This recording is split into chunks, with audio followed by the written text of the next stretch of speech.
Welcome, everybody. It's time once again for the next chapter with Charlie Hedges as he explores turning the page on his life and yours.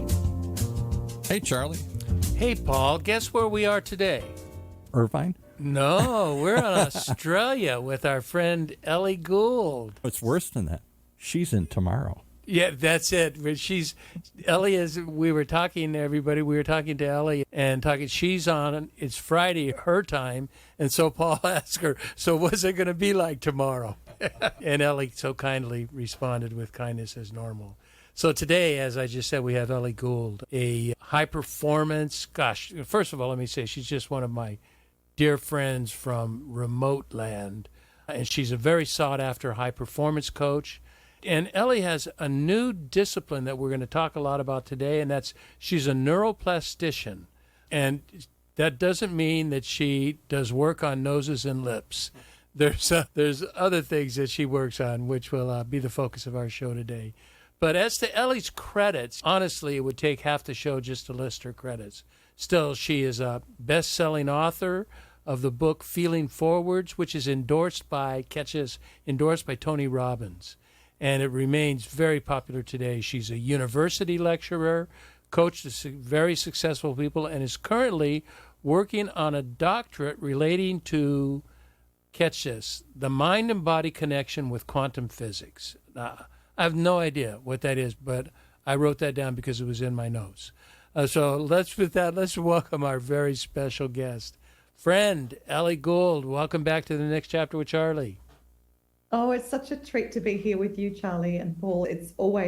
I always love our discussions because you were a little self-deprecating there, Charlie, but you have so much knowledge and wisdom of your own. It always feels like such a mutual exchange of ideas. I guess that shows how bright you are. You feel it's mutual, and I always feel I'm catching up because you are so good at what you do. And you have such brilliant ideas. In thinking about this, what we're going to do is that I want you to teach me about a new subject. And so I want to talk about the topic of your doctorate. Now, personally, I could probably recite 10 words on defining quantum mechanics, and I'm done. So, or quantum physics, not quantum mechanics. So tell me, what really, for the rest of the world, what is quantum physics? Is there a way you can explain that in English? Yeah, absolutely. Look, the quantum world sometimes it is incredibly mysterious and moves in very different ways, bending time. But the world of quantum really is quite straightforward. So most people have heard about the cells within our bodies. You know, we're made up of billions of different kinds of cells. But inside every single one of our cells, which are microscopic to start with, but inside every cell, there is a quantum world. So that's why we have biology deals with the cells we can see under the microscope, whereas quantum biology, for example, is dealing with the inside of a cell from a biological reference. So quantum physics is really just all about the physics inside the cell. Now, where it becomes very exciting, and Einstein described quantum as spooky things at a distance. Seriously, he said spooky things. He was in awe of this as well. That was the best way he could think of to describe it. The reason quantum is so exciting and fascinating from a high performance perspective as well as a scientific perspective is inside each one of our cells, the world doesn't follow the rules. So we have in science law, you sit under a tree, an apple falls on your head and it's gravity, and there are all these very structured rules that have been followed by scientists for hundreds and hundreds of years. The challenge is none of those rules, or the exciting thing is, none of those rules apply to quantum. So where I became fascinated with quantum, and I wrote a lot about it in my last book, The Feeling Forwards, is that there are some people, mainly athletes, but also entrepreneurs, who actually demonstrate the world of quantum in how they go about their life. And what's interesting about that is that using the laws of quantum physics, you can actually change time. You can actually bend time and create the future you want in your present. Made that all made sense, except I have no idea what you just said.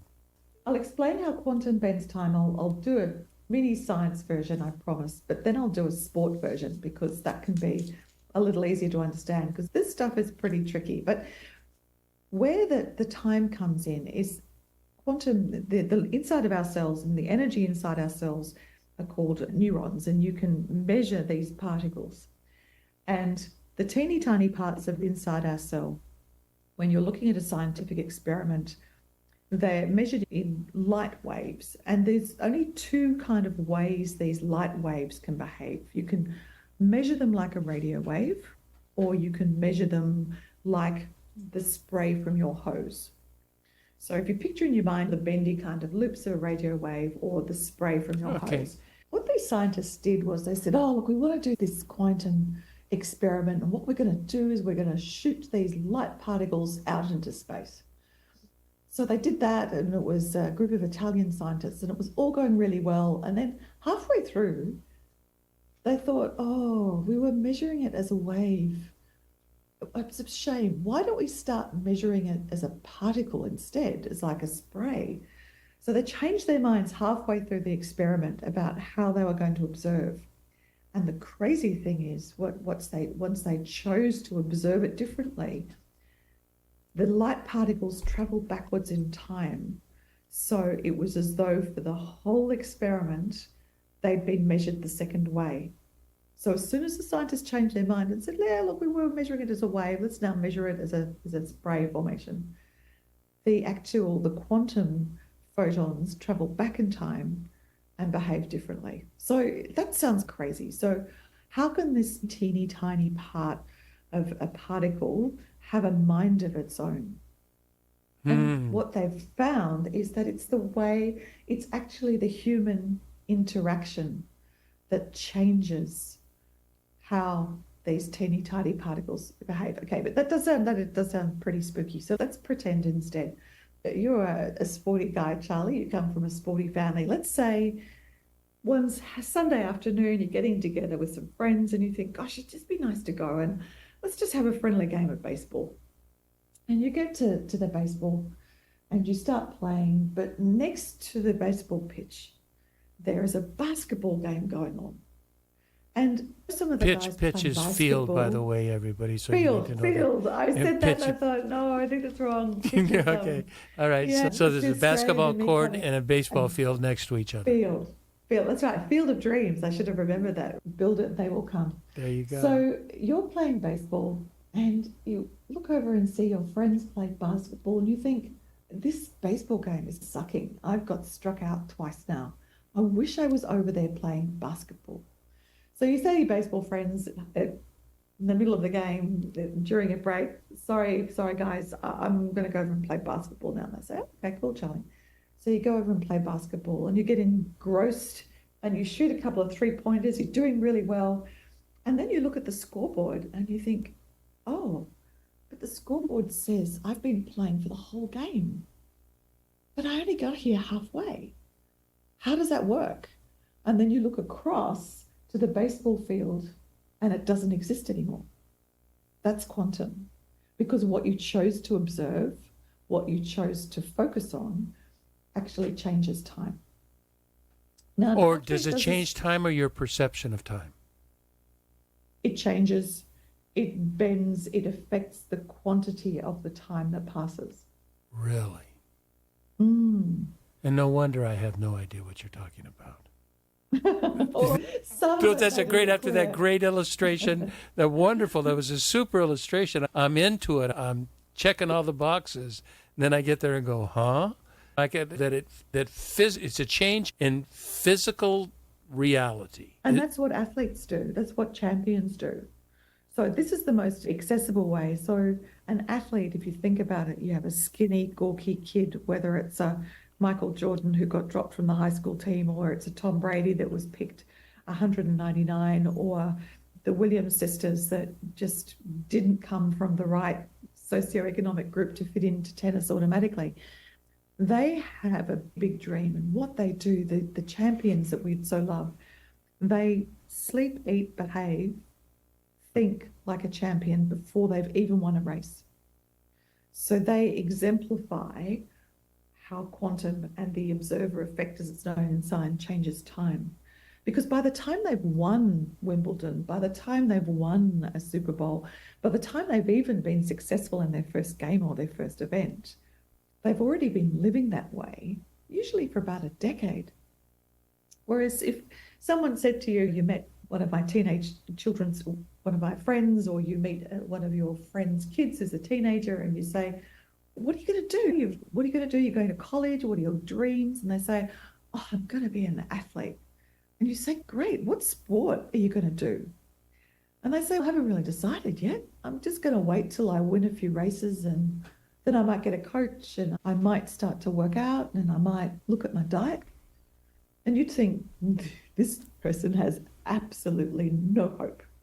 Whereas the true champions of sport have worked out that they have to use their time backwards. They have to live in the future. They have to live as though they're the ultimate champion by the way they train, they sleep, and they eat. And that's where quantum physics intersects with high performance and success, and in particularly sport, which is why in my doctorate and in my coaching, I use a lot of how athletes change time, how they create the future even before they've won a race. And I use that a lot with entrepreneurs as well. It reminds me of a line in the movie. Do you remember, as maybe 2 years ago, a movie called Babylon?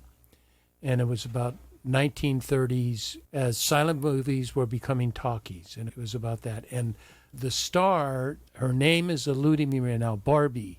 What was Barbie's name? Oh, Margot Robbie, gorgeous. Margot Robbie, and she's one of my favorites. So Margot Robbie plays a scene, or plays an actress in this film, and she's talking to a young man at a director's house or whatever, and he says, what do you do? Or who are you, or something like that. She says, I'm an actress. And said, what films have you been in? She said, none. And he says, how can you call yourself an actress? And he says, and she goes, really? You're asking a silly question? I'm an actress because that's who I was born to be. That was what I was created to be. That will come to fruition and actuality, but before that happens, I'm already an actress. I'm an actress right now. That line, what you were talking about with the athletes, reminds me of Margot Robbie's line in that movie. Yes, absolutely. I remember Tom Brady's. He was picked 199. You need to get closer to your phone or your microphone right now. You got going. How's that? Is that better? Yeah, better. Oh, brilliant.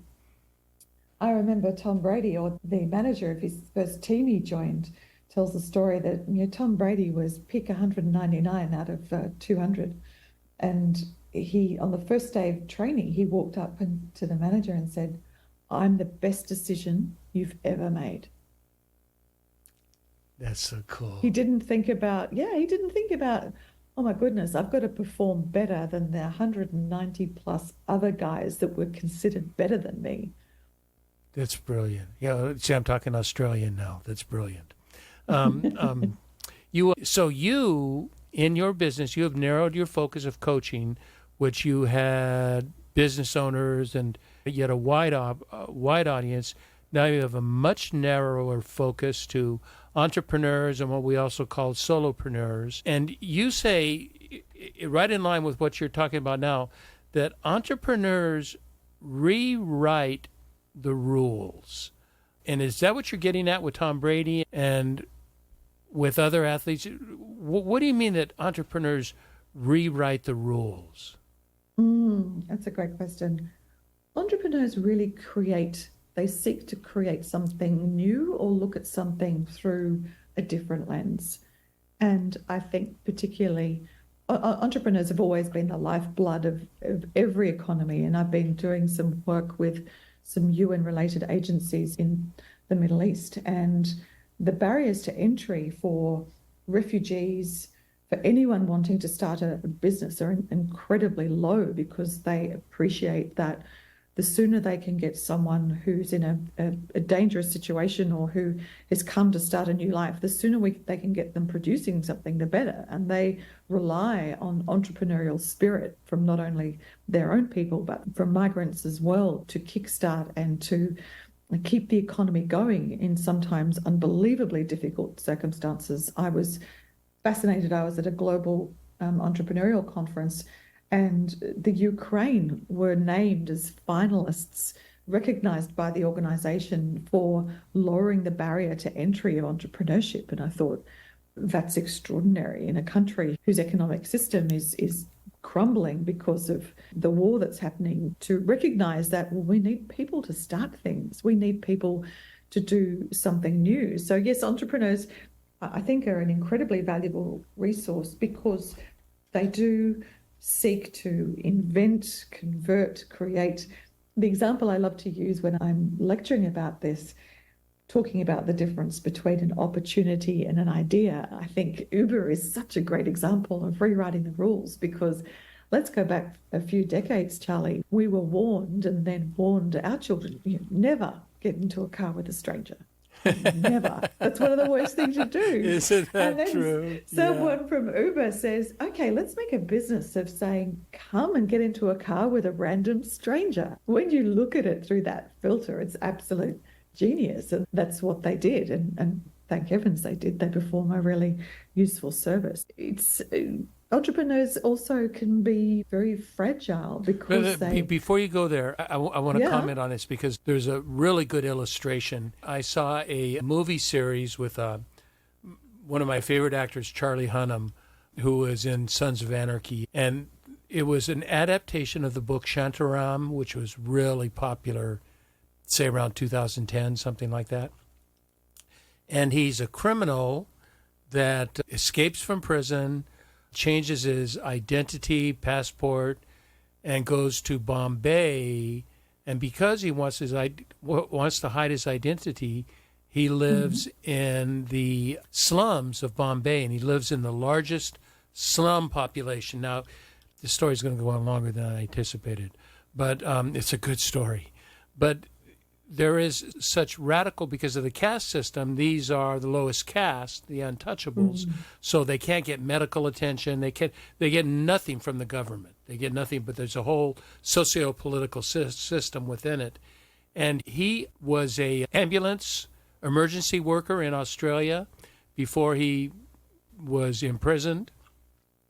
Mm-hmm. And there becomes an accident where there's a fire and some people are hurt. He knows emergency medical attention. So he performs emergency medical attention on a number of people. The next thing you know is his doorstep is filled with lines of people.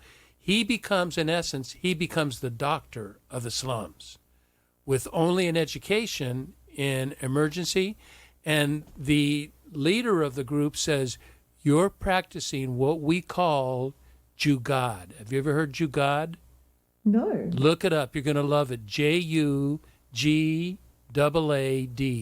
And Jugaad is taking what little talent or what special talent you have right now and almost pretending that it is greater, and you make it greater. You live into this talent and moving with this talent. And there's been books written on Jugaad in industry. It's taking this unique talent and exploiting it and making it even greater than what it is. So that sounds exactly what you're talking about with migrant people and the people from, like you said, Ukraine.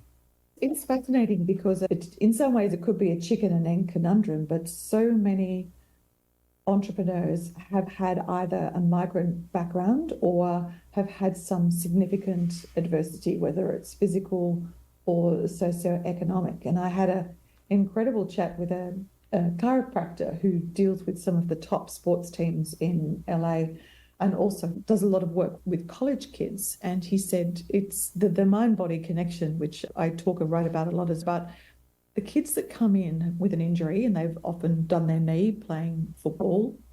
The kids that come in who aren't scholarship kids, who haven't come from the wrong side of the tracks, who have come from a very stable and desirable family background, they don't heal as fast as the scholarship kids, the kids that have already overcome an incredible amount of adversity. And I thought, gosh, that's interesting. Why is that? And I dug a little deeper, and it's the language they use. So let me get this straight. Who's healing quicker, the scholarship or the non-scholarship? the scholarship kids, the kids that have had to fight to get there. The Oh, kids that okay, have come from- okay. Yeah. That's it. In the So- States, that's a different kind of. So you're saying that the kids that needed support to go to school. Yeah, they heal Okay. faster. Okay. Yes. Okay. Good. I needed that point of clarity. Oh, so that makes perfect sense. Go on. Yeah, so so you think how do the muscles understand? A muscle is a muscle, or a knee, or it's the language, because if you've already come through adversity, if you've already had challenges, your internal dialogue is different. This is bad, but I'm just going to do what the chiropractor says, or I'm going to keep training, or I believe I'm going to get better. Whereas if you've had quite a privileged life and you haven't overcome any adversity, it's an unallayed disaster. I can't believe this is happening to me. What if I don't have the career? What if I don't get better? So the overcoming adversity in all the forms that takes is something that uniquely shakes entrepreneurs, and they actually do need it, because the entrepreneurial journey is really hard and often doesn't always turn out the way you hoped. Oh, let me tell you, you're going to be quoting all these PhD books on quantum physics and neuroplasticity, and I'm going to be quoting movies and TV shows. And so I've already done movies. Now it's time for a TV show. My wife and I were watching Billions, and so it's an older TV show, but it's very popular in the States. And there's a very rich guy that is a hedge fund builder, and he cheats. He gets insider information to make billions. And then there's a state attorney, general attorney, that's trying to get him. And they've been going after each other in the first season. And the final episode of the first season, it's like a 7-season deal. But the final episode is brilliant, Ellie, and that the hedge fund guy, they're both off the chart smart. Like they could be grandmasters in chess. They're brilliant. And the one guy is resourced and has all the money in the world. And the guy that doesn't says, so what are we going to do here? A man with unlimited resources facing a man with nothing to lose. And they're both thinking, it was just, and you knew the guy with nothing to lose is going to win this. Absolutely. Or he's lost it all before anyway, so this isn't even a stressful situation for him. Yeah. So I had to tell you a movie story. So go ahead with your science now. I love the movie stories, and often truth is always stranger than fiction, but art also imitates life. So I think you can learn so much from how people overcome adversity. And there's always a dash of, as a writer, there's always a dash of drawing on stories from real life that also go into these really successful series, because they become successful because they resonate so strongly in terms of, this is something that could have happened and probably did in some way, shape, or form. So you're suggesting from your research that the entrepreneur with nothing to lose, that has had to fight her or his way up to the position they're at now, have done that because they were deprived of entitlements, didn't come for them. They had to earn it to get there. I think that's a good way of summarizing it. I think everyone has a level of adversity. There's no such thing as a perfect life. And even on the outside, if you look as though you come from the perfect family in a really lovely socioeconomic bracket, that doesn't mean there aren't challenges and hardships and heartbreak. But I think there's some interesting emerging data now that children under the age of 7 can display entrepreneurial characteristics which could define them in later life. It becomes, not necessarily how many bad things happen to you. No one wishes anything like that would happen, but it seems to be a mindset that children acquire early in life, whether or not that's due to circumstances or it's their personality, even their curiosity. Why is something done like this? Why aren't it could be done better? Why isn't someone doing that? You can see very curious children, or they're the ones that want to do a lemonade stand. Not every kid does want to sit by the road and try and sell cups of lemonade, or they might do it once and never go back again. But it's the kids that hustle with the paper rounds, that just want to do odd jobs, that want to earn money any way they can, or collect golf balls, all of those things. You can see it. It's a nature and a nurture aspect to it. That's brilliant. And I'm not trying to be Australian, but it's the right adjective. So I don't know how long we've been going on the show. Are we supposed to take a break now, or can we go on? We should take a break? No, you're almost. No, we're just started. How much time? But that doesn't mean. So how long have we been talking, Ellie? 5 minutes. Oh, yeah. How long? 35 minutes. 45 minutes? Oh, wow. We've been talking. That's, You've got a half an hour. He's got 45 minutes, but we didn't start at 4:00. Only a half an hour. Yeah, we're okay. Hey, sorry, audience. I was just, because Ellie and I haven't even got into the meat of our talk yet. We just got into the introductions. So we're not going to do a break, Ellie. We're just going to go straight forward. You ready to do that? Absolutely. This has been so much fun. Oh my goodness, you're incredible. So you're a certified master neuroplastician. What, Ellie, in English or my English, what the hell is that? I wouldn't mind some of Neo's special powers. Certified Master Neuroplastician is someone that has a really strong background in neuroscience and is qualified to change your behavior, which will also change the neurotransmitters or the chemical messages in your brain. So there are two kinds of neuroplasticity. One is if you are unfortunate enough to have a brain-acquired injury, there's special training that can mean the parts of your brain that have been damaged can be compensated for by other parts of your brain. And you have to learn new ways of speaking and using your limbs and all those sorts of things. That's one kind of neuroplasticity. The neuroplasticity I specialize in is really changing your behavior.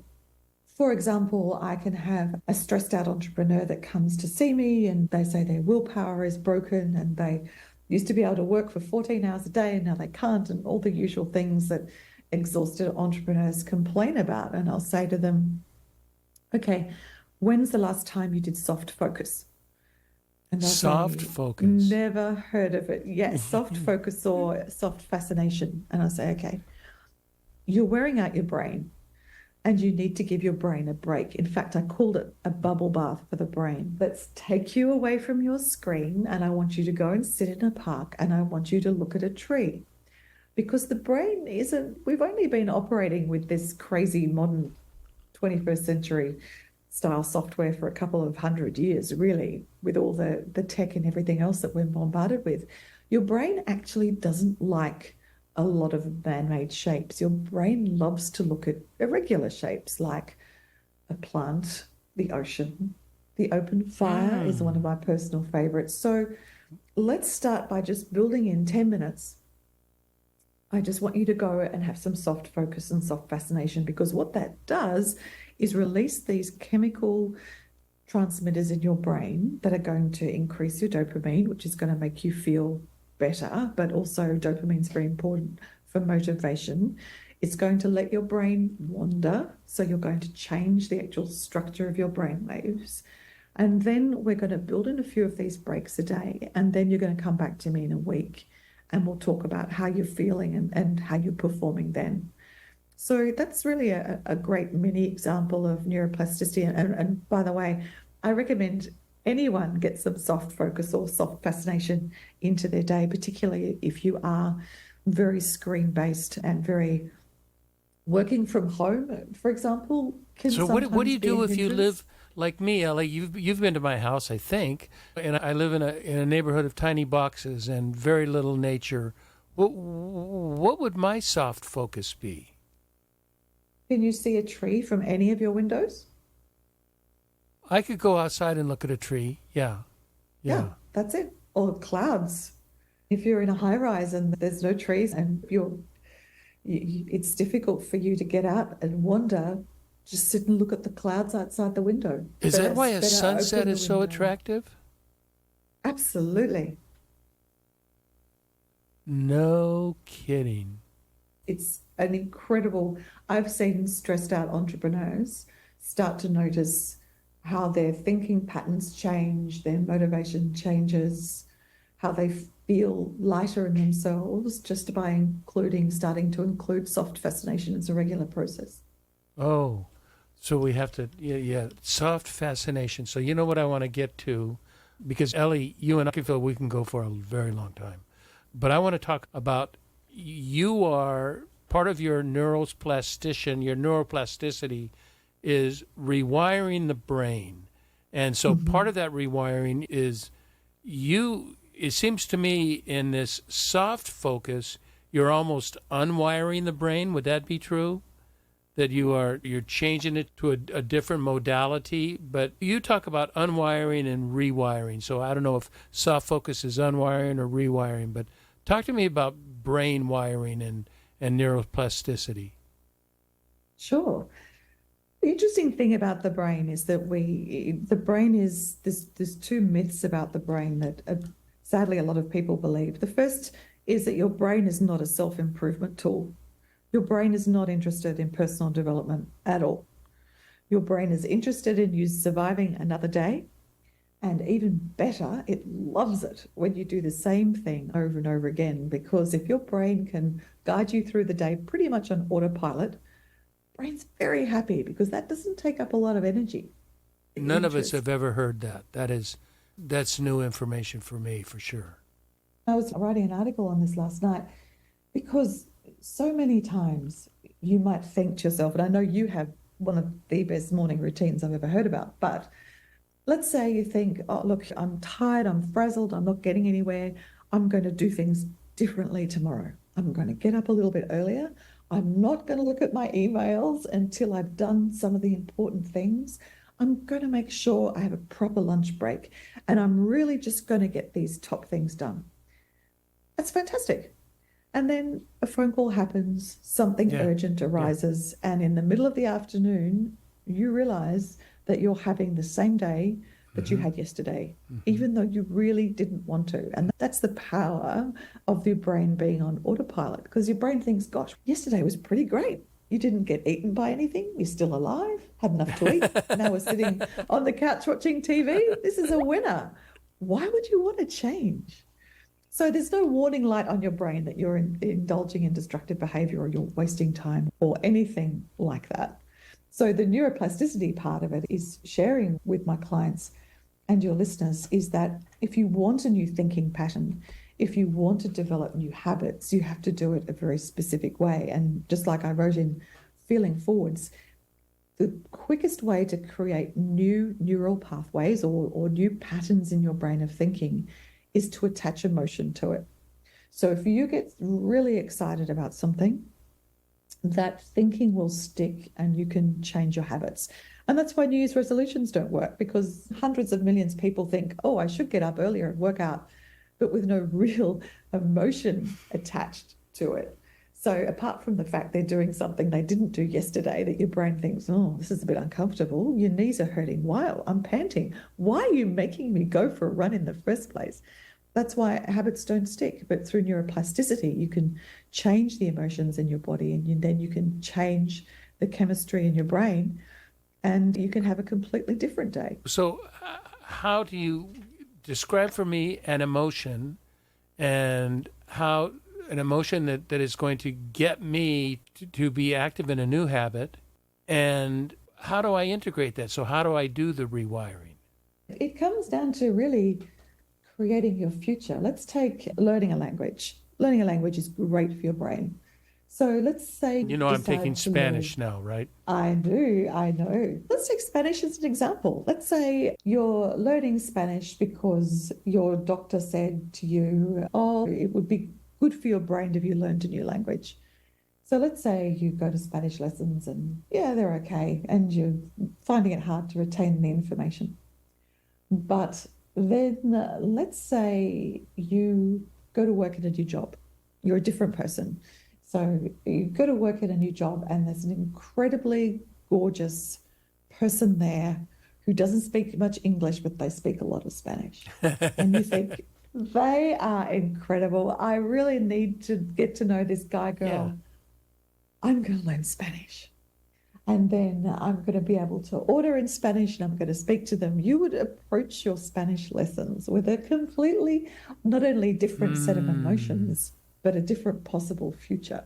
So the imagination plays a big role in that as well? Absolutely. Absolutely.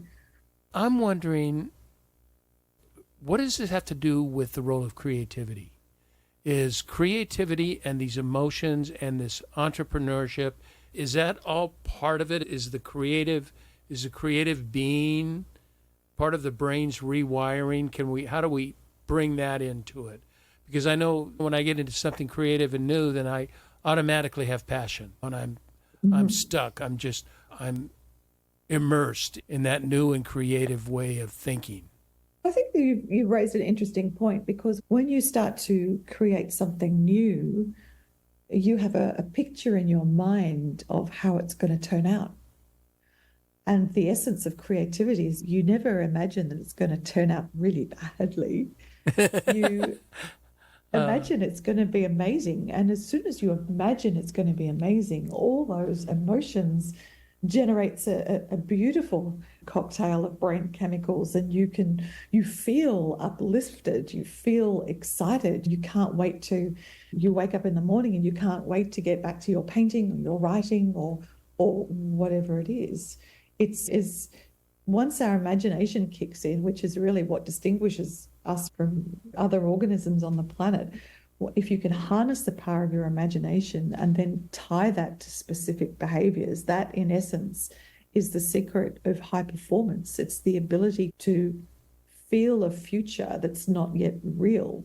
Like the kids lying in bed imagining winning an Olympic gold medal, or someone seeing their product, whether it's fashion or a book or a food or whatever, in the shops and people really enjoying it. Or the scientists, there's thousands of millions of scientists toiling in laboratories all around the world, yearning for a cure to cancer or all of those other things. That's when your imagination really imprints itself on the brain that this is your calling, this is a higher purpose. And then because of the intense emotion, your brain finds it very easy to sustain great new habits and great new routines, even though they may be physically challenging. So playing make-believe is really playing real. You are rewiring, playing make-believe, and imagine. That's what I'm calling imagination, playing make-believe. And the playing make-believe is rewiring my brain to think and pursue something even greater than what I'm doing. Yes, it's beautifully put.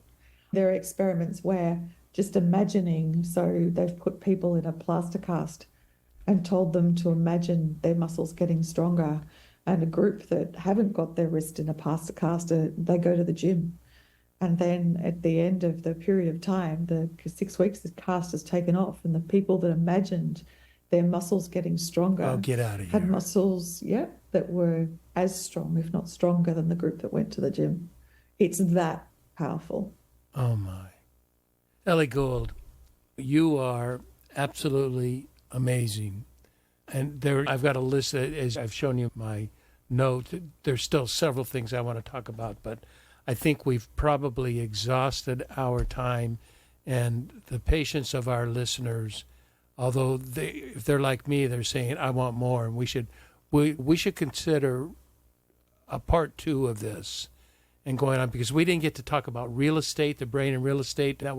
That's a brilliant concept, that our brain is limited in real estate and Hebb's law and quantum Zeno. There's so many other things that we need to talk about, but we just don't have time to do that. So we'll do a part 2. Would you be willing to do that with me? Oh, I would so love to do that, Charlie. It's always a delight sitting down with you, and you always I feel sometimes like I present the black and white sketch and you add some glorious flashes of color. So yeah. It's always so much fun. Yeah, like Margot Robbie. You give a black and white and I'll put Margot Robbie on it, so we're okay. Sounds great. Ellie Gould, you are just too cool, and you really are brilliant. I can see why you're so successful. You bring so much to the table. Thank you. Oh, no, thank you for the opportunity, Charlie. And you're very kind. It's always a treat to catch up with you. Okay. All right. Then this is you're listening to the next chapter with Charlie Hedges. And until next, this is Charlie signing off. Bye for now.